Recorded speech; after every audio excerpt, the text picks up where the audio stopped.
안녕하세요. 또 일주일 만에 뵙죠? 네. 예. 공부 좀 하셨나요? 예. 책 보시기가 쉽지가 않죠? 예. 이거 뭐 봐도 맨날 그 소리가 그 소리 같고, 네. 그렇습니다.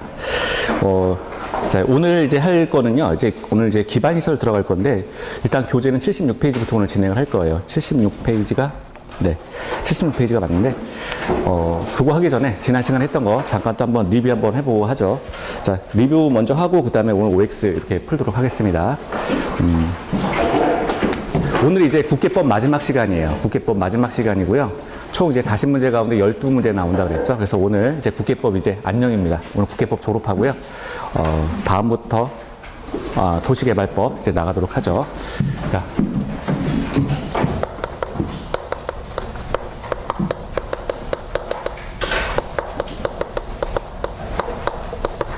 국토의 계획 및 이용에 관한 법률.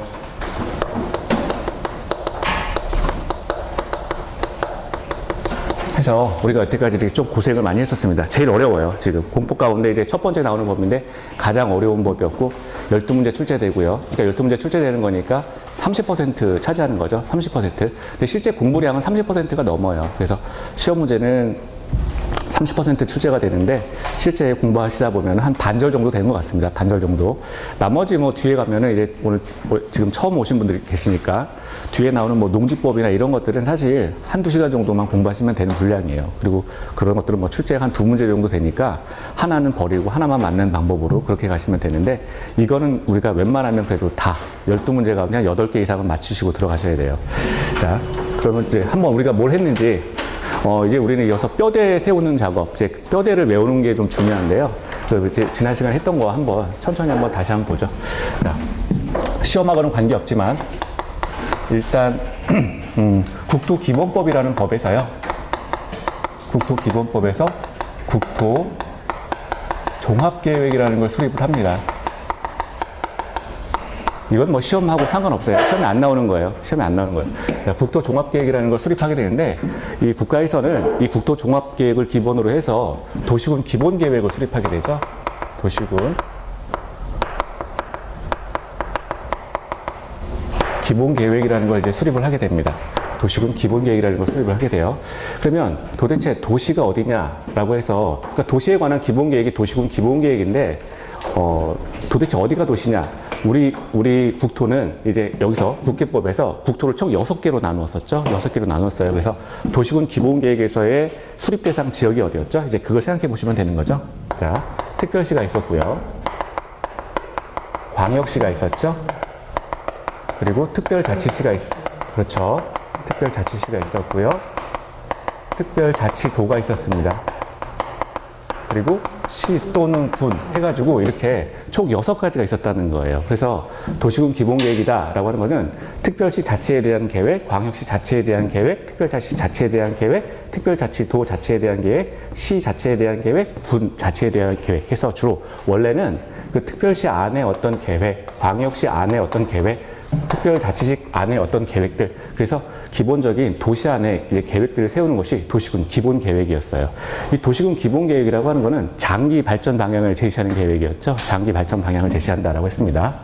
이 도시군 기본계획의 수립 대상 지역이 일단 특별시, 광역시, 특별자치, 특별자치도, 시 또는 군 해서 이제 6가지입니다. 6가지. 그래서 우리 법에서 말하고 있는, 국계법에서 말하고 있는 국토라는 게 총 6가지구나. 이렇게 정리를 하시면 되죠. 도시군 기본계획을 바탕으로 해서 이제 실제 생활에 영향력을 줄 수 있는 도시군 관리계획이라는 걸 수립하게 됩니다. 도시군 관리계획이라는 걸 이제 수립하게 되죠. 도시군 관리계획. 자, 그러면은요, 이 도시군 기본계획이다라고 하는 것은 도시군 관리계획을 수립하기 위한 뭐였습니까? 지침이었죠. 지침. 방향이었습니다. 그리고 무슨 계획이에요? 종합계획. 네, 맞습니다. 비구속촉도 맞는데요. 네, 공부 많이 하셨습니다. 네. 합격입니다. 합격을 드릴게요. 자, 종합계획입니다. 그렇죠? 종합계획. 요거는 제가 그냥 하는 말이 아니라 이거는 다 시험 지문이에요. 그렇죠? 그래서 도시군 기본계획은 도시군 관리계획을 수립하기 위한 지침이다. 도시군 기본계획은 도시군 관리계획을 수립하기 위한 하나의 방향이다. 도시군 기본계획은 도시군 관리계획을 수립하기 위한 종합계획이다. 이런 식으로 출제가 된다는 거예요. 그래서 지침이고 방향이고 종합적인 성격을 띈다라고 했습니다. 자, 자, 그래서 이게 도시군 기본계획을 이렇게 보고요. 그러면 도시군 관리계획은 도시군 기본계획을 바탕으로 도시군 관리계획이 이게 수립되는 거죠. 그럼 첫 번째 우리가 볼 게 수립 대상 지역은 어디냐? 도시군 기본계획을 기반으로 도시군 관리계획이 수립되고 있기 때문에 수립 대상 지역은 같아요. 그래서 도시군 관리계획도 수립 대상 지역이 특별시, 광역시, 특별자치시, 그렇죠. 특별자치구, 자, 그리고 이번에는 시 또는 군 해가지고 이렇게 똑같이 6가지다라고 하는 게 도시군 관리 계획이에요. 그러면 도시군 관리 계획은 도시군 기본 계획을 구체화시킨 계획이었죠. 그래서 도시군 관리 계획은 도시군 기본 계획의 구체화된 계획이다. 구체성을 띈다라고 했고요. 도시군 관리 계획은 어떤 특징이에요? 필요할 때마다 부분적으로 수립한다라는 특징이 있어요. 그래서 필요시마다 또 부분적으로 수립하는 특징이 있다. 부분적으로 수립한다. 여기에서 부분적으로 필요할 때마다 수립하기 때문에 전문가가 등장할 필요가 있나요? 전문가가 등장할 필요가 없어요. 여기에서. 이것 때문에. 여기서 전문가가 등장하지 않습니다. 어떤 계획이 있는데 그 계획이 이건 당장 필요한데 그래서 수립해야 되겠는데 라고 해서 수립하는 게 도시군 관리 계획이에요. 그렇게 하다 보니까 전문가 등장 필요성이 적어지죠. 따라서 공청회가 없습니다. 여기에는 나중에 이따가 또 볼 건데 필요할 때마다 부분적으로 수립하기 때문에 공청회가 없다. 그런데 그럼 위에는 도시군 기본계획 같은 경우에는 여기에는 어떤 그 계획을 수립하기 위한 지침과 방향과 종합적인 계획이기 때문에 전문가가 오히려 이쪽엔 필요하다는 거예요. 그래서 여기서는 공청회가 있습니다. 그리고 공고도 있고요. 그건 좀 이따 볼 거고요. 자, 그래서 일단은 도시군 기본계획과 도시군 관리계획이 이 국토종합계획에서 이렇게 탄생이 되는데 도시군 기본계획과 도시군 관리계획의 수립 대상 지역은 특별시, 광역시, 특별자치도 시 또는 군 해가지고 이렇게 하나의 개별적인 도시가 원칙이라는 거예요. 그런데 이번에는 이렇게 발생할 수도 있잖아요. 특별시와 광역시를 묶어서 2개 이상의 도시를 묶는 그런 계획도 필요하다는 거죠. 그래서 등장한 계획이 뭡니까? 광역도시계획이에요. 광역도시계획.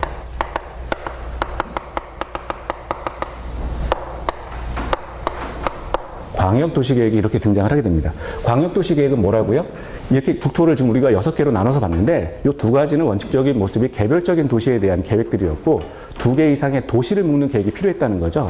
그래서 등장하는 계획이 광역도시계획인데 광역도시계획이라고 하는 거는 우리가 크기면으로 살펴보면 도시군 기본계획보다 최소한 크거나 같다라고 한다는 거예요. 그래서 얘가 가장 큰 계획, 얘가 중간, 얘가 막내 이런 식으로 된다는 거죠. 우리가 국토의 계획 및 이용에 관한 법률을 하고 있는데 우리가 보는 법에서 여기서 말하는 계획이라고 하는 게 지금 다 나온 거예요. 여기서 말하는 계획은 총 3가지가 있다라고 했습니다. 광역도시계획과 도시군 기본계획과 도시군 관리계획 이 3가지를 합쳐서 국토의 계획 및 이용에 관한 법, 국계법에서 말하는 계획이 이제 해당되는 거죠. 광역도시계획은 어떤 특징이 있어요? 첫 번째, 2개 이상의 도시를 묶는 계획이었다. 2개 이상의 도시를 묶는 계획이다. 우리 그냥 머릿속에서는 이거 땅콩 모양으로 묶는 거다라고 생각을 하시면 좋답니다. 이렇게 특별시와 광역시를 묶어버리듯 특별자치시와 특별자치도를 묶어버리듯 이런 식으로 땅콩 모양으로 묶는 계획이다라고 생각을 하시면 돼요. 2개 이상의 도시를 묶는다. 근데 이 표현을 또 어떻게 하냐면 이건 지역계획이다 이렇게 표현을 해요. 지역계획이다 이렇게 표현을 하고요. 2개 이상의 도시를 묶는 계획이다라고 했을 때 그래서 2개 이상의 도시를 이렇게 땅콩으로 묶어가지고 수립되는 지역을 뭐라고 하죠? 광역계획권이라고 하는 거예요. 광역계획권. 그래서 시험 보러 갔는데 이거 묶는 건데 땅콩인데 여기까지만 생각하지 마시고 묶으면은 광역계획권이 탄생하는 거예요. 그래서 2개 이상의 도시를 묶는데 이렇게 묶으면 광역계획권이 등장을 하게 됩니다. 광역계획권이 여기서 탄생을 한다. 광역계획권. 그래서 광역도시계획의 수립 대상 지역은 우리가 특별시, 광역시 이렇게 표현하지 않고 광역계획권 이렇게 표현을 했잖아요. 그렇죠? 그래서 2개 이상의 도시를 묶으면 광역계획권이 된다라고 했습니다. 자, 광역도시계획 다시 돌아가서요. 수립 대상 지역은 광역계획권이다. 그리고 지역계획이다. 2개 이상의 도시를 묶기 때문에. 자, 그리고 세 번째 어떤 특징이 있나요? 이것은 자, 광역계획권이고 지역적 계획이고요. 자, 그리고 어떤 특징이 있죠? 세 번째? 맞습니다. 예, 공부 많이 해요. 예. 특정 사안이나 또는 특정 사항을 대상으로 한다. 자, 이런 특징이 있죠. 그래서 크게 이렇게 큰 3가지 특징이 있으니까